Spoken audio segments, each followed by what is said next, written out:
Pagi dok. Jadi Bu, perkenalkan saya Dokter Ais yang bertugas di rumah sakit. Kalau boleh tahu dari Ibu siapa? Putri dok. Umurnya berapa tahun Bu? 28. Alamatnya di mana Bu? BTP dok. Ya Bu, jadi Bu Putri setelah melakukan pemeriksaan anamnesis, tanya jawab, selanjutnya kita akan melakukan pemeriksaan fisis. Pemeriksaan fisis ini sebentar, mungkin saya akan menyentuh-nyentuh daerah leher Ibu, mungkin sedikit tidak nyaman. Saya juga akan meminta Ibu untuk membuka jilbab, tetapi Ibu tenang saja karena kerahasiaannya akan saya jaga. Ini tujuannya agar kita lebih mengetahui apakah penyakit yang Ibu derita. Apakah Ibu bersedia? Iya dok. Ya, jadi setelah pasien mengizinkan, kita akan melakukan cuci tangan terlebih dahulu dan mempersilahkan pasien ke tempat pemeriksaan.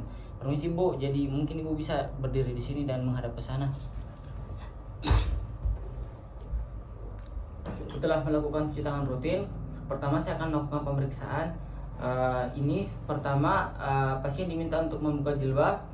Setelah itu kita akan melakukan pemeriksaan palpasi. Pertama pada daerah submental dulu. Permisi Bu, kita lakukan pemeriksaan submental. Kita lakukan penekanan agak ke dalam agar kita dapat merasakan. Kita susuri daerah submental, lanjut ke daerah submandibula.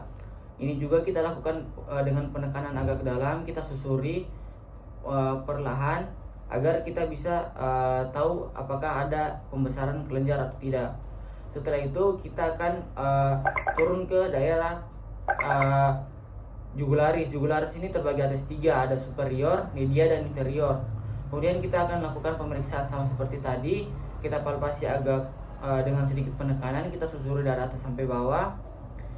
Nah, setelah itu kita lakukan pemeriksaan pada daerah supraklavikula. Ya, supraklavikula ini pemeriksaannya juga hampir sama seperti tadi.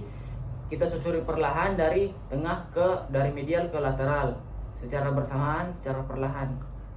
Ya, setelah kita palpasi, permisi Bu, mungkin sedikit tidak nyaman. Yang terakhir kita akan ke daerah aksesorius. Ini pada daerah belakang leher. Di sini juga pasien mungkin bisa diminta untuk sedikit tunduk, dan kita akan melakukan pemeriksaannya dari atas ke bawah. Kita palpasi secara perlahan dan sedikit agak dalam. Ya Bu, jadi pemeriksaannya. Ya Bu, jadi tadi pemeriksaannya sudah selesai, anamnesis sama pemfisnya. Untuk hasilnya sendiri kita dapatkan benjolan pada kelenjar jugularis profunda superior Ibu. Itu ukurannya kurang lebih 5 x 4 cm. Itu terfiksir, artinya tertahan Bu. Jadi untuk permukaannya sendiri, permukaan rata, tidak nyeri, sama warnanya itu kurang lebih sama warna daerah sekitar leher Ibu. Terus ini juga masih dalam dugaan. Jadi untuk diagnosis sementaranya itu Ibu mengalami karsinoma nasofaring. Tetapi Bu, sebentar kita akan butuh lagi pemeriksaan lanjutan seperti beberapa pemeriksaan untuk lebih pastikan lagi bahwa Ibu mengalami penyakit seperti yang saya bilang tadi. Apakah masih ada yang mau ditanya Bu? Tidak ada. Makasih Bu. Terima kasih dok.